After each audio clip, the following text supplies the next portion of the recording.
Okay, welcome to your greenhouse gas accounting course.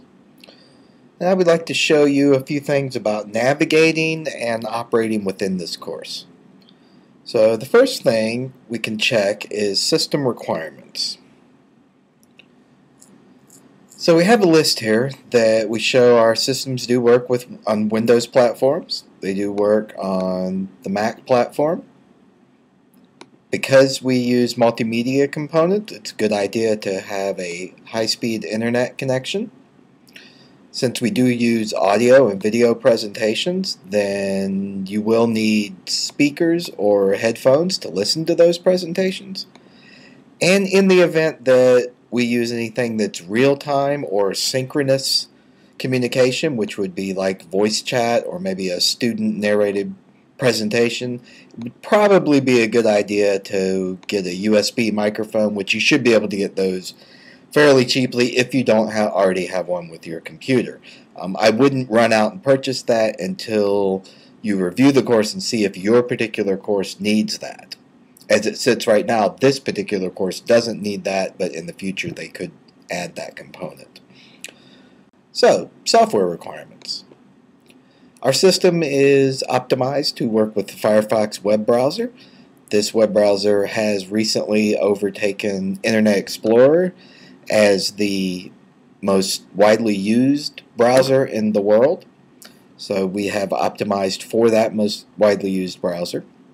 There are some security concerns with some of the others and some functionality concerns. If you need this browser and you don't have it, just click on the web browser link and you will automatically open for the appropriate download for your computer. Double check and just make sure it's the right one. As you can see here, I'm using a Mac. If you're on a Windows, this should say something about Windows. So you would just click on here and download that browser. As I'm already in that browser, I'm not going to download it at this point. Same thing can be done for the QuickTime Video, Flash Player, Adobe Reader, Java, and the business applications you might use. So probably what you'll be seeing in here is word processing and maybe some spreadsheet operations. Of course, we have the usual MS Office suite that has all those business productivity apps, and we'll have something like Word or Excel, which would fit your word processor and your spreadsheet respectively. Or you can go to something like OpenOffice, and when you click there, as I will show you, it will take you to where you can download what you need, and these have the same components. They're free open productivity website that will have the same basic components as you would see in the MS Office suite, and should work fine for all the components of the courses that you are about to take. So those are our system requirements. If there are any questions, make sure that you let your instructor know that you're having either hardware or software issues, or that you have concerns, and we can make sure that we get those concerns addressed and set it up so you can take this course in the most effective manner. Now, what I want to do is go back, now that we've addressed kind of what you need to operate in this system, let's go back to the front page of the course, which is a good way to introduce navigation. So here on the left, you'll see all these navigation links is one way to navigate through your course. So you can always click here and go to the sections you would like. So GHG Accounting would be my course. I could go back there. An alternative way to navigate that is what they call a cookie crumb trail. So across the top, we have these trails, and they're named the trail after Hansel and Gretel and having a little cookie crumb trail so that you can get back to where you want to. So this is the page we're on. This is the page immediately above that. This is the next page. So this is all in respect to the navigation structure of this course. So this time I'll click here to go back to the main page. And here I am. So we've taken a look at getting started, which is the video we're watching now. We've done the system requirements. Now the course overview, when you click on that and open it, then you will get an introduction from the instructor for that particular course, some information about that course, and some miscellaneous other issues that the instructor might want to personalize to bring the course up to date. The announcements form is how your instructor will send an announcement to the entire class or news information to the entire class. So if you get a forum announcement, then you will see something like this. So here's an example of one. And you have these nested replies from the different forums, and you see where I've added a couple here. When you're ready to reply to those forums, you can just click reply, and it will give you the option to say something witty and insightful. Maybe we should spell insightful properly. There we go. So we have that. If you want to add an attachment, you could add it here. Otherwise, if you're done, just post to your forum. And your forum post came up along with all the other forum posts that are in there. And as you see, since this is your forum post, you can either edit or delete that forum post. You have that option for about 30 minutes after you post it to go back and do some editing. And then after that, it's pretty much there. So that's how to operate within the forums. So let's go back, and this time I will use the left side navigation to go back to the main page. And it brings us back to our main page. So once you've gone through that, you've seen some of the housekeeping items, then we have the beginning of the course. So come down to Introduction and Overview and get into your course introduction. So this is the first page. So we have a little description of what we should do. Welcome to Course Introduction. To begin, ensure you have read the course overview, which we covered just a moment ago, and we've linked to that component right here in case you missed that the first time. And then watch the course introduction video. So come down, click on the play button. Hello everyone. There you go, and you can watch the movie, or the presentation, excuse me.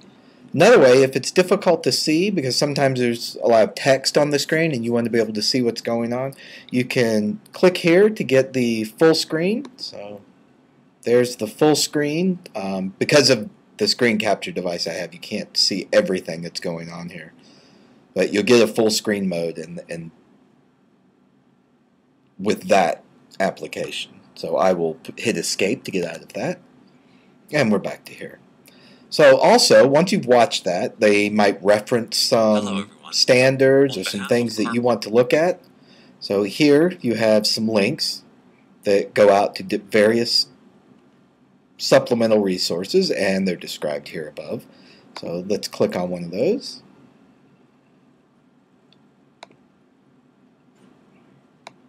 And we opened up a PDF that was there, and this is what this PDF looks like. So you've accessed your resource and you can go through, download, read, whatever you would like to do with this.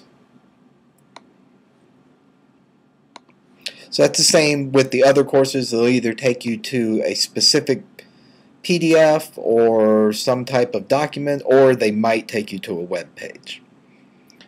So now when we're ready to go to the next thing, we have a couple different ways of doing that. You have this that says go to next section and gives you the name of it. You can click straight to it, or you can click over by using the arrow at the bottom of the screen. And that brings up our next section. We can do the same thing. We watch the movie, we come down. Now in this one we have a short assessment quiz. So the question would be, or at least for me, the normal question would be, well, how do I take this quiz? So let's click on it and see what it looks like. Alright, so we have this. Oh, it's a self-assessment quiz, and we have the button to attempt quiz now. So let's go ahead and try our quiz. Up pops the quiz with all the different questions in it, and we'll give one an answer and submit that. So that went in, and apparently I did not get that right. So we would do the same for each one, but I'm not going to go through each one of those for you. And then we just click Next.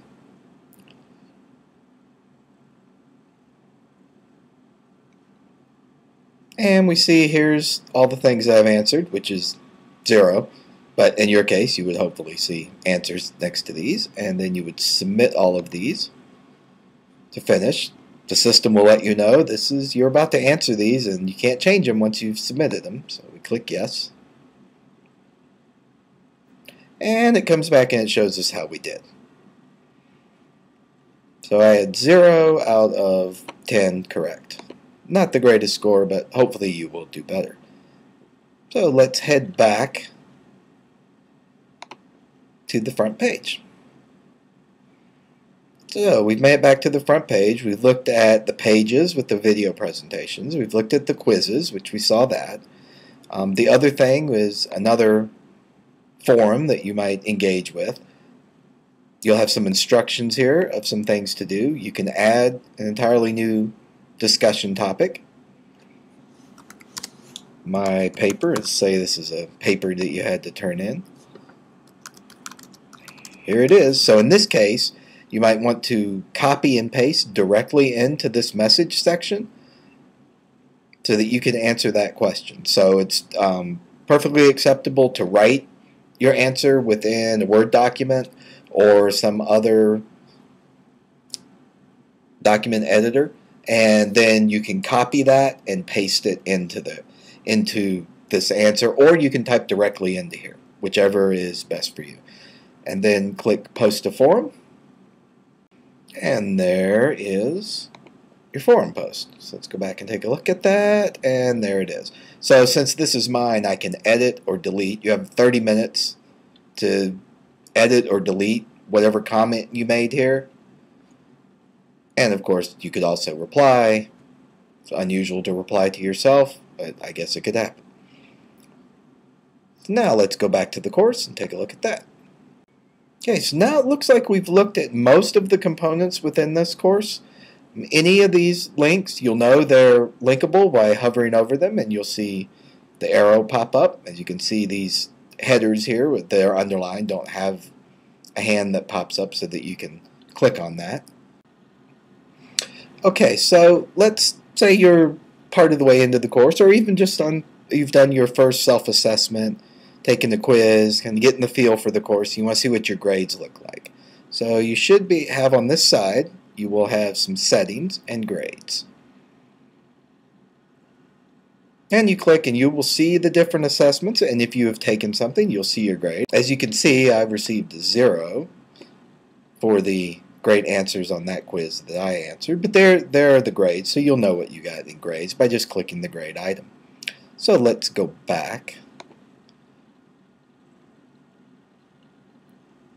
And we can see those options. So looks like everything's there. Let me just say one thing I might not have mentioned in the very beginning.